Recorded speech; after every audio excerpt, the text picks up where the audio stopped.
Salut tout le monde! Aujourd'hui je vous emmène à la rencontre de Frédéric Verplanck et la maison Cornelius. C'est parti!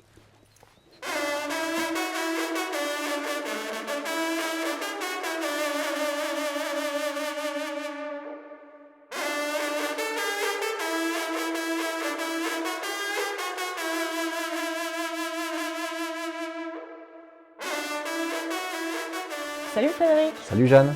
Est-ce que tu peux nous dire qui es-tu et ce que tu fais? Alors je m'appelle Frédéric Verplanck et je suis facteur de trompe ici même à Dampierre-en-Crau. Et c'est quoi un facteur de trompe?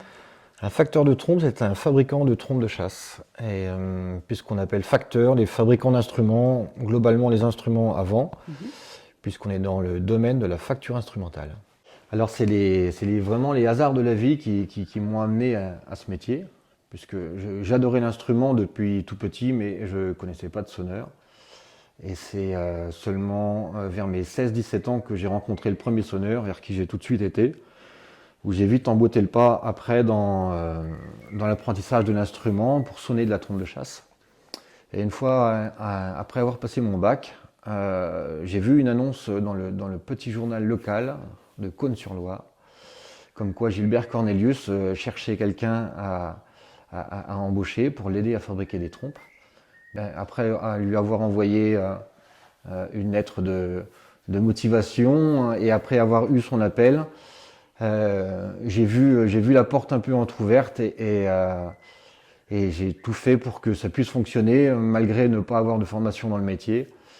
Et j'ai vite été passionné par ce beau métier de fabriquer des instruments de musique et surtout ce bel instrument naturel qu'est la trompe de chasse. L'entreprise Cornelius a été créée dans les années 1998. Et moi j'ai commencé à travailler auprès de Gilbert depuis le début des années 2000, le 1er février 2000. J'ai travaillé 9 ans avec lui et j'ai ensuite pris les rênes depuis le 1er janvier 2009. Et donc quelles sont les valeurs de la maison Cornelius? On pourrait dire le bien faire et le laisser dire. C'est-à-dire que j'ai pour habitude de répéter à mes clients que le meilleur des discours reste l'essai et qu'il faut surtout qu'ils se sentent bien avec leur instrument, qu'ils se sentent faciles à sonner avec leur trompe et qu'ils puissent progresser, puisque la meilleure des publicités reste évidemment le bouche à oreille. Donc les sonneurs, les clients Cornelius se sont vite imposés sur les plus hautes marches du podium, des podiums du championnat de France ou championnat international dès les années 99, 2000, 2001, avec des sonneurs comme Pierre Charpentier, Benoît Garnier, Jérôme Mamelot, Nicolas Bon. Grâce à des instruments qui sont assez vite sortis du lot, grâce à une précision, une facilité, une richesse de timbre qui était au-dessus de ce que les sonneurs pouvaient connaître.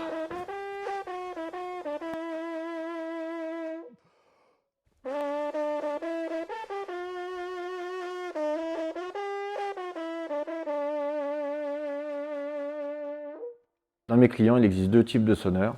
Il y a des sonneurs veneurs qui utilisent l'instrument beaucoup pour la chasse, pour communiquer au fur et à mesure des circonstances de la journée, pour dire que l'animal est passé par ici, pour appeler les chiens, pour vraiment dans un but de chasse et de communication chasse. Il existe aussi des sonneurs qui ne chassent pas du tout et qui utilisent l'instrument surtout pour son côté musical, puisque c'est un très bel instrument musical, assez méconnu du grand public, mais avec lequel on peut faire de très belles choses. Souvent des sonneurs qui font partie de groupes de trompes, alors c'est souvent des trompes avec d'autres trompes, puisque c'est un instrument qui est accordé en ré, donc pour une longueur de 4,5 mètres d'instrument, et qui a assez du mal à s'accorder avec d'autres instruments, donc c'est souvent des trompes avec d'autres trompes, avec lesquels on peut faire de très beaux morceaux.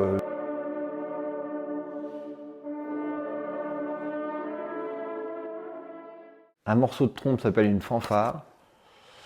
Et donc il y a des fanfares qui peuvent être assez courtes, souvent utilisé dans les circonstances de chasse, ou des fanfares de groupe, où là ça sera plus des morceaux qui vont durer 2, 3, 4, 5 minutes, avec différentes parties, différents registres sur cette fanfare, sur ce morceau, avec des parties plutôt piano, qui s'appelle radouci, avec des parties basses, des parties chant forté, etc.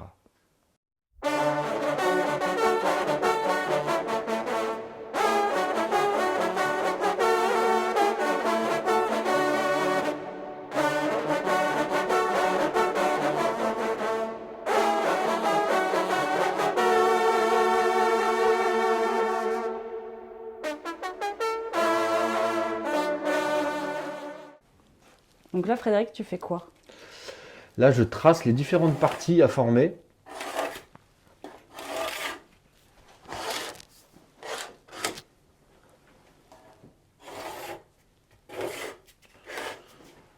Que je vais ensuite découper. C'est une feuille de laiton.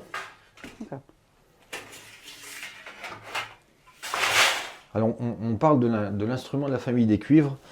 Il faut savoir que tous les instruments de la famille des cuivres ne sont pas en cuivre, mais en laiton. D'accord. Le laiton qui est un alliage de cuivre et de zinc.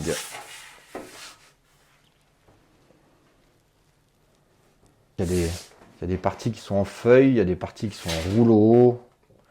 Parce qu'en fait, le laiton est un alliage de cuivre et de zinc. Et il y a différents alliages possibles selon les différentes parties d'instruments. Contrairement à ce qu'on pourrait imaginer, il y a 5 parties différentes. Sur une trompe légère, donc la trompe légère, c'est l'instrument le plus fin de la famille des cuivres qui existe. Puisqu'une trompe, une fois terminée, l'épaisseur du métal est de 3 dixièmes, 0,3 mm d'épaisseur. Donc c'est très fragile. Et sur une trompe lourde, qui est plus destinée à la chasse, l'épaisseur du métal peut être de 4 à 5 dixièmes, 0,4 ou 0,5 mm d'épaisseur.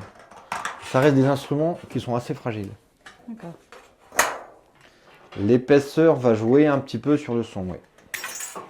C'est-à-dire, si on est plus fin, avec une épaisseur un peu plus fine, on va gagner un petit peu en facilité et en richesse harmonique, en richesse de son.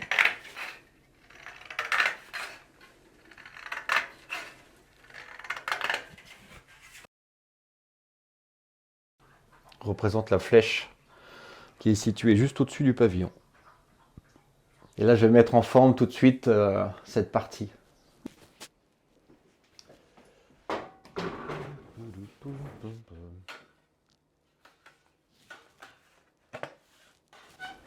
Comme on est avec une faible épaisseur de métal, tout se travaille assez facilement à la main. Pour former le métal ou pour cintrer, il n'y a pas besoin de grandes machines.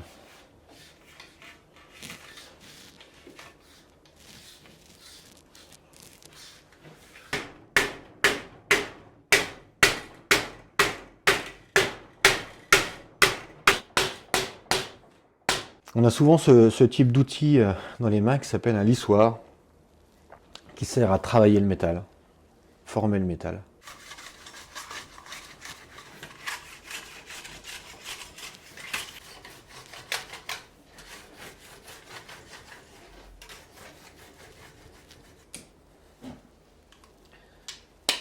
Alors ensuite, sur toute la longueur, je viens faire des petites dents de loup, des agrafes, qui vont servir à fixer les deux parties rapprochées.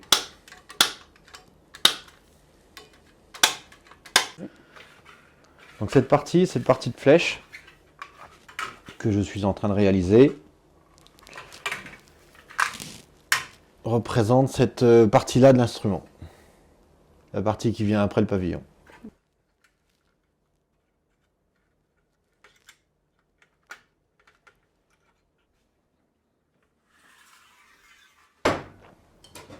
J'ai aussi souvent des clients qui ne sont pas du tout chasseurs, qui vraiment pratiquent l'instrument vraiment pour son côté musical.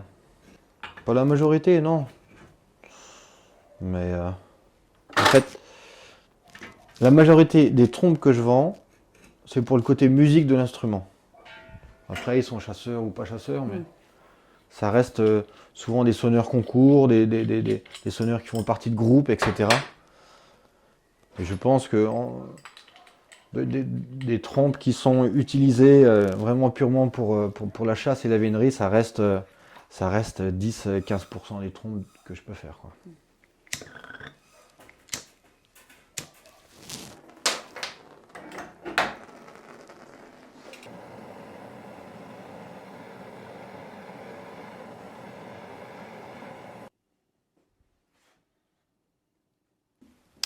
Mais en France, on est 8 fabricants.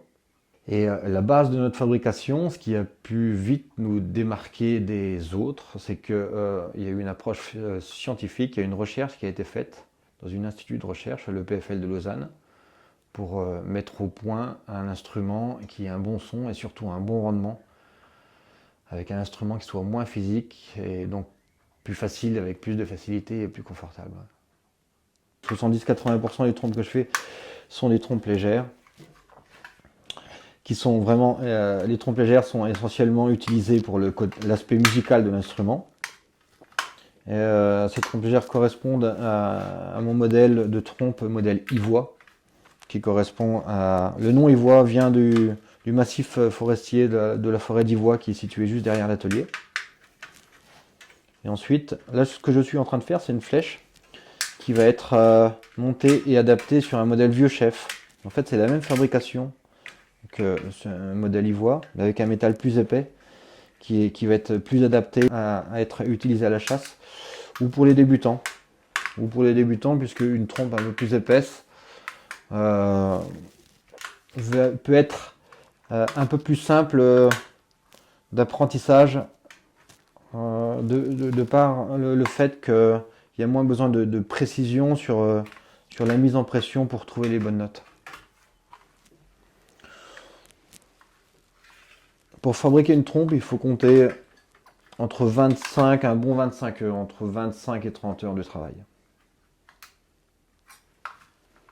Maintenant 6-7 ans, j'ai créé un nouveau modèle de trompe qui s'appelle donc le modèle Ivoire, qui est maintenant nos trompes légères de référence. Et ça a été un nouveau modèle qui a été créé pour continuer d'améliorer l'instrument. Et on a à ce moment-là modifié la forme du pavillon pour avoir un meilleur timbre. Alors j'ai 4 modèles de trompes principaux. Notre cheval de bataille, ça reste toujours la trompe modèle Ivoire, où le nom provient de la forêt d'Ivoire qui se situe juste derrière l'atelier. Sur ce modèle, j'ai différentes pointures avec différentes retenues d'instruments qui permettent de bien, quel que soit le niveau du sonneur, qui permettent de bien le caler en fonction de sa technique, de son embouchure. J'ai aussi également le modèle Vieux Chef, qui est une trompe de même fabrication mais avec un métal plus épais, qui correspond mieux, bien pour les veneurs ou pour les débutants. Et j'ai aussi 2 modèles spéciaux avec guirlande argent, où on utilise toujours de l'argent massif premier titre. Un modèle que j'appelle la Courcelle, où le nom provient du premier atelier qui se situait au moulin de Courcelle à Sury-près-les-Rets. Donc il y a une guirlande argent plate sur laquelle on peut apporter des gravures armurières faites par un graveur armurier de marque Fabre. Et ensuite, j'ai le modèle Blancafort, qui est une trompe à guirlande sculptée, ciselée, comme vous avez pu voir tout à l'heure, qui est une guirlande également en argent massif, qui est repoussée, ciselée par Antoine Le Gouy, meilleur ouvrier de France également.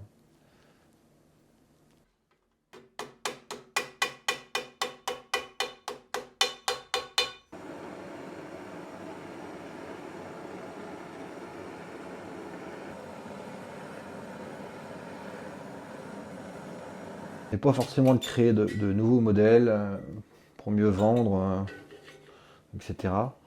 Mais plus de continuer de peaufiner, d'améliorer les modèles existants pour que les clients soient contents de leur trompe. et surtout que nos sonneurs puissent continuer à être sur les plus hautes marches des podiums. Il y a des concours avec des championnats régionaux et nationaux. Et par exemple, l'année dernière, les 5 premiers du championnat de France avaient des trompes de l'atelier. Ici, on a un gabarit de cintrage pour nos pavillons. Il faut savoir que pour cintrer les tubes ou les pavillons, généralement, on les cintre à la glace. C'est pour ça qu'ici, dans l'atelier, on a un congélateur. Ah.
Ça, c'est toujours des habitudes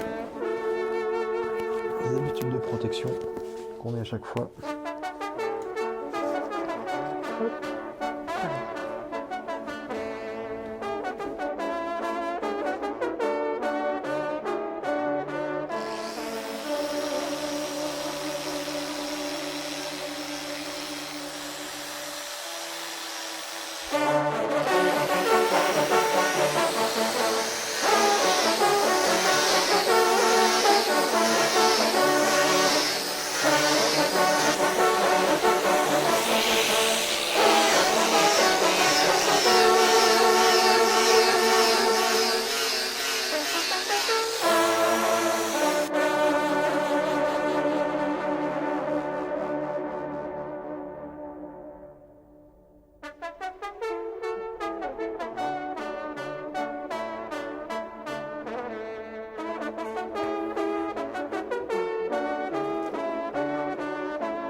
Concernant les accessoires, il existe différents types d'embouchures avec différents numéros qui vont du plus petit au plus grand. Ce qui va varier, c'est le diamètre et la profondeur de l'embouchure. Selon les sonneurs, selon les lèvres du sonneur, quelqu'un qui a des petites lèvres ou des lèvres plutôt charnues va être mieux sur une petite embouchure s'il a des petites lèvres, ou sur une un peu plus grosse embouchure s'il a des lèvres un peu plus charnues. Il existe également des petits nécessaires pour entretenir l'instrument, l'intérieur de l'instrument, des petits écouvillons pour nettoyer l'embouchure sous l'eau chaude du robinet, qui conviennent très bien et qui fonctionnent très bien. C'est ce type d'écouvillon pour nettoyer l'intérieur du premier tube, le départ de l'instrument juste derrière l'embouchure, où souvent les salissures peuvent venir s'accumuler. Et après, il est bien de nettoyer l'instrument avec un embout de nettoyage qui est à visser à la place de la pomme de douche dans la salle de bain pour pouvoir pousser les salissures dans le bon sens des petits tubes vers les gros. On a également des étuis en embouchure en cuir pour pouvoir transporter son embouchure sans l'abîmer. et sans la salir.